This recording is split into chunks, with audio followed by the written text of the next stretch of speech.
absolument extrême entre la perception du risque, le véhicule du risque et la réalité.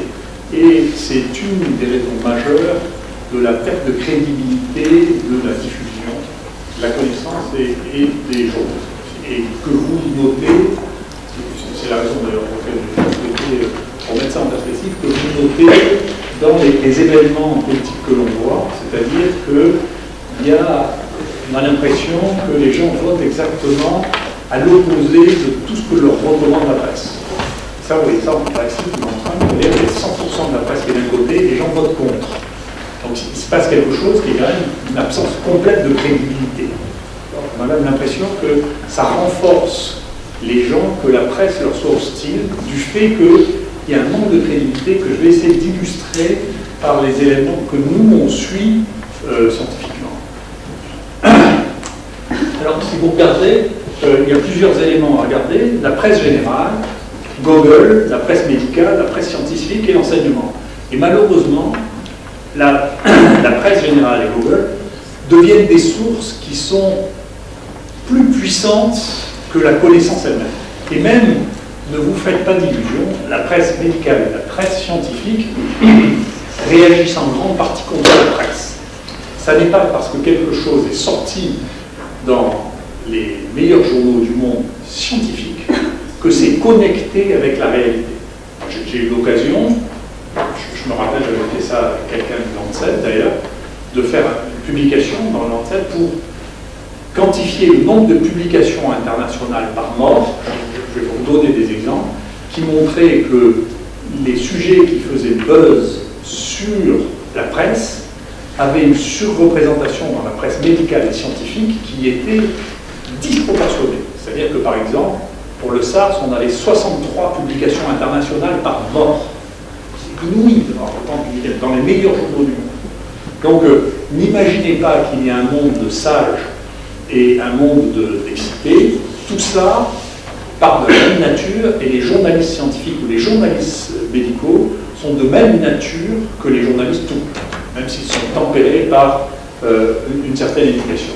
Et malheureusement, les gens qui font de l'enseignement et les gens qui sont supposés modérer ensemble ne jouent plus le rôle de modérateur, en particulier du fait du goût pour la notoriété, ce qui fait que vous voyez intervenir des gens qui sont ravis de passer à la télévision, dans les journaux, pour exprimer quelque chose qui sera toujours dans le sens de ce que l'on attend d'eux, pour pouvoir effectivement bénéficier de cette notoriété. Donc il n'y a pas de différence formelle entre, je vous le montrerai, entre la presse générale, entre Google, entre la presse médicale et la presse scientifique. Donc, quand et ça c'est un point très important, quand il y a une augmentation d'une pathologie ou une émergence, premièrement, il faut se poser la question de savoir si c'est vrai. Et pour savoir si c'est vrai, on le verra, il faut voir si c'est pas biaisé, si l'augmentation n'est pas biaisée par l'âge, de manière à ne pas s'exciter alors que c'est simplement un effet de vieillissement de population. Deuxièmement, si on n'a pas changé d'outil. Troisièmement, si on n'a pas changé d'intérêt, c'est-à-dire qu'on s'est plus intéressé à une pathologie spécifiquement. Et puis, quatrièmement, cinquièmement, peut-être que c'est simplement déconnecté de toute raison. Alors, je vais vous donner des exemples. Voilà, vous voyez, ça c'est quelque chose qu'on vient de soumettre dans le cadre de l'IHU. Vous voyez le nombre de morts et le nombre de publications pour un certain nombre de points sur lesquels on a travaillé. Vous voyez, le bioterrorisme par les microbes, vous voyez, il y a eu 5 morts, qui étaient d'ailleurs dus à un civil qui travaillait pour l'armée américaine pour militariser Bacillus anthracis. Il y a eu 889 publications au pic maximum, et donc vous voyez que le nombre de morts par publication, c'est 0,001. C'est incroyablement disproportionné, j'étais au milieu de la tempête, parce qu'on m'a demandé de faire un rapport sur le bioterrorisme. L'encéphalite bovine, c'est la maladie de vache folle, vous voyez, en tout dans le monde, il y a eu 224 morts, 3500 articles, vous voyez, 0,1 morts par article, c'est pas beaucoup. Ensuite, vous regardez H5N1, alors là, pareil, 0,1 morts par article, H7N9, 0,01 morts par article, MERS, Alors là, on est au-delà de tout, parce que 13 367 publications pour 60 morts.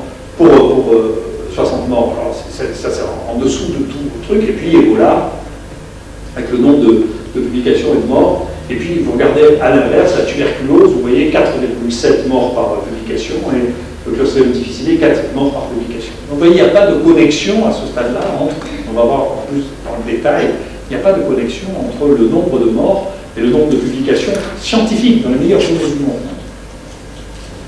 Là, on a regardé pour ce qui concernait la résistance aux antibiotiques et la dernière épidémie. Alors nous, on était étonnés parce que quand on regarde la résistance aux antibiotiques, bien sûr, il y a des nouvelles résistances qui apparaissent, mais il y a des résistances anciennes qui disparaissent. En particulier, le plus grand tueur de maladies bactériennes, en France, c'est le staphylocoque doré, et il est 3 fois plus sensible maintenant qu'il y a 10 ans. Donc, c'est lui qui est le plus grand tueur. Donc, ça ne représente pas la réalité si vous ne regardez pas simplement que ce qui augmente, mais ce qui augmente, ce qui descend, c'est qu'on n'a pas plus de bactéries résistantes maintenant qu'il y a 10 ans. Et si on regarde la source des gens qui détient en particulier, alors l'OMS, l'European Center for Disease Control, si vous regardez et que vous analysez les données de ce qu'ils ont fait, alors c'est hallucinant. C'est-à-dire que c'est des rapports dont moi je sais, y compris le rapport qui a été fait en France, que si vous me soumettiez ça comme rédacteur en chef, je ne l'envoyais même pas à réviser pour peer review, tellement la bibliographie était indigente. Y compris dans les rapports de l'OMS, il y a des références bibliographiques qui n'ont rien à voir avec le sujet. Il y a 8 références, dont 2 ne sont même pas connectées au sujet. Et c'est ça qui a mis le feu international de tous les journaux, repris en boucle par, y compris les meilleurs journaux du monde. Donc c'est très intéressant de voir d'où sortent les informations. Quant au Center for Disease Control, lui, il y a 0 référence. Ils disent, pas seulement, il y a 25 000 morts. C'est pas d'où ça sort. Il n'y a pas de données chiffrées. Et quand vous regardez précisément qui est mort, bien nous, à Marseille, on a trouvé que sur les 3 dernières années, il y avait 0 mort par impasse thérapeutique. Donc il y a une discordance exceptionnelle entre les données véhiculées et ce que l'on observe. Et, donc ça, c'est le flowchart de ce que l'on a regardé, vous voyez, pour regarder combien il y a de gens dont on avait démontré que la mort était liée à une impasse thérapeutique. Et vous voyez qu'à la fin, dedans, on arrive à trouver qu'il y a en tout, il y a probablement dans le monde entier le rapport de moins d'une centaine de morts dont on a démontré que c'était dû à l'absence de thérapeutique. Là, j'ai voulu vous montrer quelques autres éléments sur des choses dont vous avez entendu parler, des choses sur lesquelles nous travaillons. On connaît les trucs, donc ça s'intéresse, ces gens sont malades, ils meurent. Ça ne s'intéresse pas tellement aux choses sur lesquelles il y a des épidémies médiatiques. Et donc, vous voyez, c'est ce que j'appelle une courbe en U, c'est-à-dire qu'à gauche, vous avez le nombre de rapports dans la littérature, et à droite, le nombre de malades et de morts en France. Et vous voyez que c'est une courbe qui est inversée. C'est-à-dire, plus on meurt, moins on en parle, et moins on meurt, plus on en parle. Et donc, ça explique quand même qu'il y a quand même un discrédit général de l'information. Donc, et c'est très grave. Vous voyez que, par exemple, Ebola, ça c'est Google Trends, ici. En français, ici, vous avez Google Scholar, c'est un peu moins fou, mais PubMed en français, vous voyez, donc, le nombre de papiers sur Ebola, c'est colossal. Alors que le nombre de cas, c'est 0. Ensuite, chikungunya, il y a le nombre d'interrogations de Google, PubMed, vous savez, je m'excuse pour Simon, le nombre de morts, c'est 0. Je pense que le globulin, 0. Ensuite, la grippe aviaire, le nombre d'interrogations de Google en proportion, le nombre de publications dans PubMed, et puis le nombre de morts, c'est 0. C'est intéressant. Après, pour regarder hépatite E, nous, ça nous intéresse beaucoup, alors on a fait un peu le buzz là-dessus, et donc il y a des publications, quelques-unes, beaucoup qui viennent de chez lui, mais enfin, proportionné au nombre de cas, l'hépatite E, ça représente, dans le monde 70 000 morts par an. Voilà, 70 000 morts par an. Mais, on s'en fout. Ouais. Donc, je ne sais pas pourquoi. Un risque ici, en Corse, donc je ne sais pas, il a évalué il y a 5 morts par an, vous voyez, d'hépatite E en France, mais celles-là ne font pas le buzz. Ah non, on s'excite, alors là, il y a un petit bout parce qu'on a reparlé du Figatelli. Alors, Figatelli, ça les amuse, donc ils en repartent. Donc, après, la sérologie, l'estimation que j'ai, c'est qu'il y a 3000 cas par an de diagnostic, de forme clinique, 15 morts, on s'en fout complètement. La publication, il n'y a que nous, j'en comprends plus beaucoup, donc ça donne une illusion, quelques trucs. Et Clostridium difficile, nous, on a commencé à mettre en place à Africa quand on a eu 50 morts en 3 mois. C'est plein de choses. Et donc, si vous regardez déjà, mais c'est pas ignoré, mais en France, c'est juste estimé qu'il y a juste théoriquement 11 000 cas, théoriquement, en réalité c'est très très sous-diagnostiqué, théoriquement 2000 morts, mais vous voyez que quand même tout le monde s'en fout. Donc c'est pas fashionable, hein, Clostridium difficile. Ouais. Si vous avez Ebola, on parlera de vous, mais si vous avez Clostridium difficile, on s'en fout. Donc nous, si on a que 2000 rien que nous, en réalité ça veut dire qu'il y a plus de 20 000 en Europe, on sait qu'il y en a plus de 20 000 aux États-Unis par an morts. C'est le truc qui a fait la plus grande levée en bourse des 20 dernières années, c'est les gens qui ont prétendu qu'avec Clostridium sana, ils allaient traiter Clostridium difficile. La plus grande levée en bourse des 10 dernières années. Mais, au niveau, là, pas ici, au niveau de Google, tout le monde s'en fout. C'est complètement déconnecté, il faut regarder, voilà, là, vous voyez le nombre de papiers, le nombre de morts. Et alors, c'est pas, tout ça veut dire un peu tout la même chose, c'est pas spécifique, je veux dire, c'est pas du tout spécifique aux maladies infectieuses, c'est général. On est dans un délire de l'information. Je vais vous donner d'autres exemples qui sont, que ça c'est moi qui les ai fait. Vous pourrez toujours dire, oui, tri, je fais ça, je connais. Ne croyez pas. Mais ça, c'est la seule, en réalité l'OMS fait assez mal son travail, mais l'ANSES a décidé depuis maintenant 5 ou 6 ans, tous les ans, il faut absolument dire ça, de faire l'état de santé du monde. Donc ça c'est le dernier, c'est octobre 2015, vous pouvez le regarder. Et donc, une chose qui est intéressante, si vous regardez là, c'est d'abord, c'est un scandale de plus en plus de morts. À la planète, de plus en plus de morts. Effectivement, vous voyez, on est passé de 53 à 55 millions de morts, plus 4%. Mais c'est vrai que la population, depuis 1950, a triplé. On est passé de 2,5 milliards de morts, de personnes qui vivent sur la surface de la Terre, à 7,5. Et comme, malheureusement, on n'est pas immortel, il y a de plus en plus de morts. Et plus de gens, plus de morts. C'est pas une plaisanterie. Écoutez bien, parce que vous allez comprendre pourquoi ce que je dis est l'inverse de ce que dit l'OMS. D'accord? Ou ce que dit l'INMS. Premièrement, vous regardez les maladies infectieuses qui nous concernent, les grands tueurs, contrairement à ce qu'on dit, bien sûr, le sida tue de moins en moins, la tuberculose tue quand même moins, vous l'avez vu, je sais pas, la semaine dernière, une grande annonce de plus de 2 millions de plus.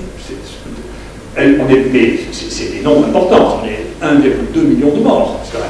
Ça, c'est une chose importante. Si vous faites quelque chose qui change un peu la prise en charge de la tuberculose, vous avez vite fait de sauver 100 à 200 000 personnes par an. C'est pas une là, c'est une vraie chose, c'est des choses qui sont massives. D'accord?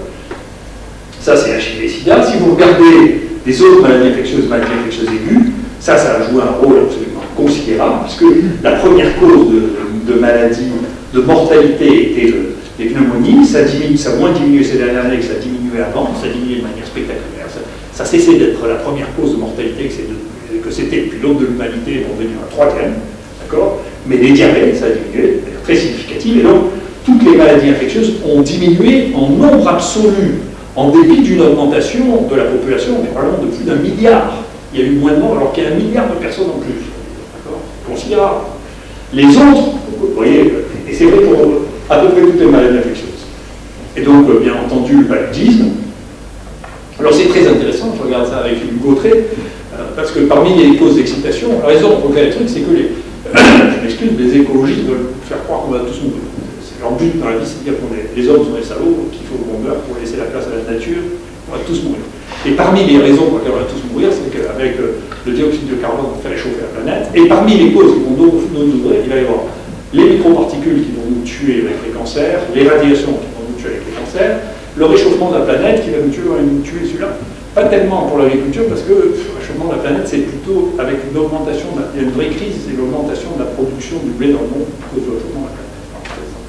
On va peut-être probablement mourir d'obésité, on va trop tard. Mais l'autre truc, moi c'est pour ça que je suis tellement irrité par le problème de réchauffement de la planète, ça fait 20 ans qu'on essaie de me faire expliquer qu'il va y avoir de plus en plus de maladies vectorisées à cause du réchauffement de la planète. Et ça vient encore de sortir, ça sort tout le temps. Dernier truc de GLD, donc je voudrais faire ça une réponse avec Philippe Gautret, ils ont réussi à trouver un coin dans l'Ouganda dans lequel il y a plus de paludisme. Il faut le chercher au moins, parce que dans les 10 ans, si vous voulez, la régression du paludisme, c'est moins 37%. Alors, maladies vectorisées. Et si vous regardez la plupart des maladies vectorisées, dévectorisé, que ce soit la diminution est spectaculaire, soit directe, soit complète, soit par tranche d'âge. Mais la seule maladie vectorisée qui a augmenté dans les 10 dernières années, c'est la dengue, probablement parce que simplement les outils de détection de la dengue ont augmenté. C'est la seule qui a entraîné une augmentation de la mortalité, c'est-à-dire il y a une diminution dans les 10 dernières années d'au moins 30% des décès liés aux maladies vectorisées. Je ne peux pas dire que le régiment de la planète, pour l'instant, ait augmenté de manière significative la mortalité par l'augmentation des... Alors si on regarde, alors qu'est-ce qui tue plus? Alors je vais passer parce que globalement, la mortalité, c'est que des moins. Pour moi, la défection, c'est pas drôle, les moins. Donc si on regarde, les cancers, hein, vous entendez tous dire que les cancers, ça augmente d'une manière spectaculaire, tout augmente. Alors si vous regardez, c'est vrai, c'est terrible, les cancers, on est passé de 7,4 millions de morts à 8,7 millions de morts, donc une augmentation de 10%. Mais, bien entendu, ce qui augmente, c'est les maladies qui sont liées à l'âge, puisque pendant ce temps, on a gagné 10 ans d'espérance de vie. Donc toutes les maladies infectieuses qui tuaient les plus jeunes ont disparu. L'augmentation de l'espérance de vie est absolument spectaculaire. Aucun pays n'y échappe. Ni les pauvres, ni les riches. Et donc ce qui se passe, c'est qu'on meurt plus de maladies de sujets âgés, en particulier de cancer. Et que donc la seule manière d'évaluer ça, c'est pas juste de le compter, c'est de le compter par tranche d'âge. De regarder ce qui se passe. Eh bien, globalement, en 10 ans, les cancers ont diminué de 10%. Considérable. Et tous les cancers. Aussi bien ceux qui sont censés être liés aux particules que ceux qui sont censés être liés aux radiations. D'ailleurs, en France, contrairement à ce que tout le monde... Et j'ai encore lu la semaine dernière qu'il y a encore des champignons contaminés à cause de Tchernobyl. Mais ce qu'on avait prévu, c'est qu'il y ait une augmentation du nombre de cancers de la thyroïde. Mais la nature est capricieuse, elle refuse d'obéir à nos peurs, et il n'y a pas eu plus de cancers de la thyroïde. Ça n'a pas marché. Les prédictions catastrophistes, ça n'a pas marché. Donc tous les cancers sont en train tranquillement de diminuer pour de multiples raisons, en particulier parce que quand les gens sont mieux nourris, parce que aussi la malnutrition a diminué d'une manière spectaculaire dans les dernières années, quand les gens vont mieux, eh bien leur immunité est meilleure et donc ils font moins de cancer. Alors, et y compris alors, le cancer du sein, et dedans, j'imagine que parmi ceux qui vont plus régresser, d'ailleurs le cancer du sein est impostable parce que c'est des faux cancers dont on a fait beaucoup de diagnostics, c'est-à-dire que l'augmentation du dépistage de manière massive a détecté des gens qui auraient guéri tout seuls, dont on parle, on n'a pas eu des choses qui étaient évolutives. C'est des grands problèmes qu'on a eu ces dernières années. Les lymphomes, ça n'augmente pas non plus, contrairement à ce qu'on dit, Hodgkin, ça a diminué de manière assez spectaculaire, malgré les irradiations, les téléphones portables, la pollution et les pesticides. Ouais. Et donc, les leucémies non plus, et les maladies neurologiques non plus, bien qu'on soit censé devenir gâteux à tout ce qui nous entoure. Il n'y a qu'une chose qui augmente, d'intéressante, c'est les maladies de Parkinson. Alors, une augmentation de la mortalité par maladie de Parkinson, corrigée par l'âge, que l'on ne comprend pas. Ensuite, les maladies cardiovasculaires, et bien les maladies cardiovasculaires, là aussi, corrigées par l'âge, ont diminué de 15%. Comme de manière spécifique. Cette fois, c'est pas mes données, les données, les infections respiratoires chroniques, vous voyez. Alors, il y avait un truc, une déclaration de l'OMS qui était absolument splendide quand vous apprenez à décrypter ça, c'était un tiers des morts sont liés à l'environnement. Parce que j'ai l'habitude de faire un cours dans lequel je fais le hit parade des causes de mort. L'environnement. Ah oui, parce que dans l'environnement, on compte des diarrhées, bien sûr, c'est la quatrième cause de mortalité, les suicides, c'est l'environnement, les accidents de la route, parce que c'est l'environnement. Alors, le titre, c'était l'environnement, tout le monde pense de la pollution, bien sûr. La plupart de la mortalité est liée soit à un facteur génétique, soit à un facteur environnemental. C'est vrai. Donc c'est vrai qu'on meurt soit pour des raisons génétiques, soit pour des raisons environnementales, mais ça n'est pas directement lié à la pollution. Vous voyez que le maniement de mauvaise foi à un niveau international est absolument extraordinaire. Voilà. Mais ça justifie ensuite que les gens s'inquiètent, éventuellement payent, modifient leur truc. Y compris, vous voyez que la mortalité par asthme, qui est une chose, eh bien, a diminué de 31% quand elle est corrigée par l'âge. Donc toutes les choses dont on a dit qu'elles avaient une augmentation qui est spectaculaire, c'est moins vendeur de probablement faire ça. La cirrhose aussi, ça a diminué, ça va s'écrouler avec le traitement de l'hépatite C, la cirrhose de manière très spécifique dans les années qui viennent. Les maladies neurologiques dont je vous ai parlé, donc Parkinson. Et alors qu'est-ce qui augmente? Qu'est-ce qui augmente? il y a pas mal de choses qui manquent grâce au docteur. Et en particulier, le traitement de la douleur. Et l'usage des drogues. Cocaïne, héroïne, amphétamine. Et en particulier le fait qu'on organise, nous, alors je ne parle pas des gens qui étaient des usagers de drogue que l'on substitue, mais nous, on donne des drogues dures à des gens qui ont des douleurs qui pourraient passer peut-être aussi bien avec des médecines alternatives.